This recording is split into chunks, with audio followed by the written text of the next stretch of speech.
terms of being a MP and representing constituents, my point here is not what happened. My point is that there is a discrepancy. Right. Well, he I haven't said seen I it. pushed I her believe you. over. I believe you. But I haven't that's seen the discrepancy. Court document. It's a spent well, what did conviction, he tell you end he'd of done? conversation. Well, what did he say he'd done Spent conviction, to you? end of conversation.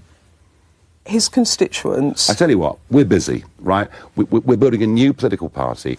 You are talking about a spent conviction from 20 years ago. What's happened is happened.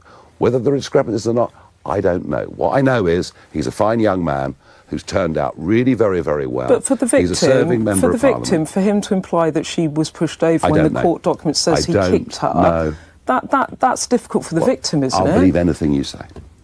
It's not what I say, it's what the court document says. I haven't read it's not what I said, it's a court document. I don't know, it's 20 years ago.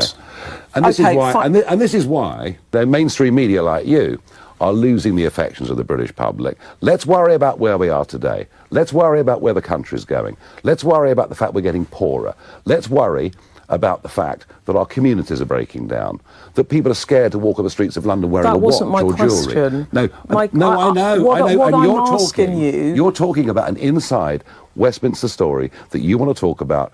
If you want to professionalise the party, then these are questions people are going to ask. And if it was another political party and this has happened, you would expect me to ask them as well. I have not heard you ask a single Labour minister about the case where a man was on the ground in Runcorn a few weeks ago and punched 5 times on the ground. Has he not been suspended for that? Suspended. I thought he had the whip suspended. Still a member of Parliament. Have you? But you still a member of Parliament. But he has had the whip suspended, and they are investigating it. We'll see. Whereas what you're saying here is that the court documents are irrelevant. So I'm saying a spent conviction is irrelevant. Okay. You're quite right.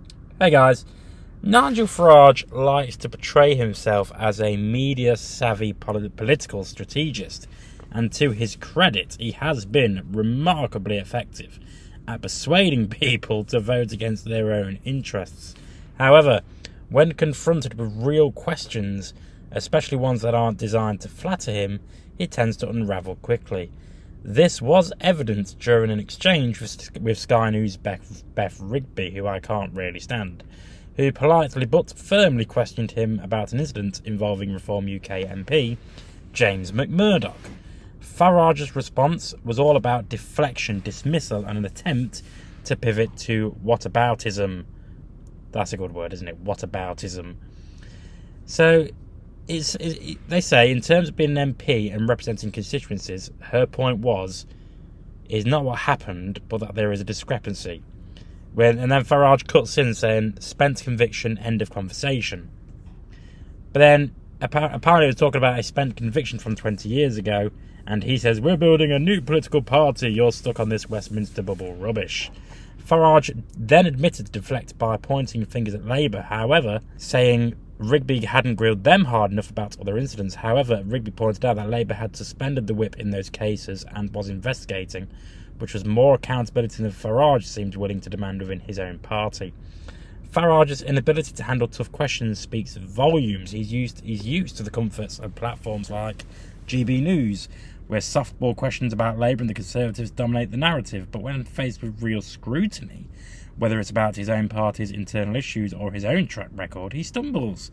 Beth Rigby does deserve credit, though, for not letting Farage off the hook whatsoever during the interview.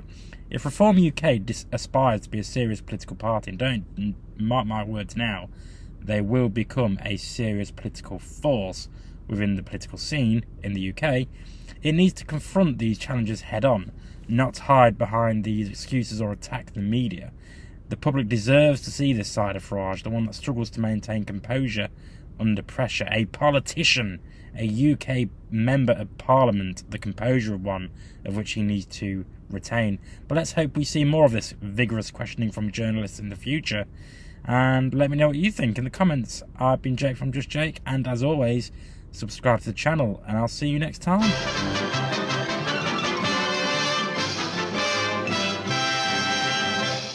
You actually made it to the end of the video. If you would like to subscribe to the channel, which, why haven't you already, is somewhere over there.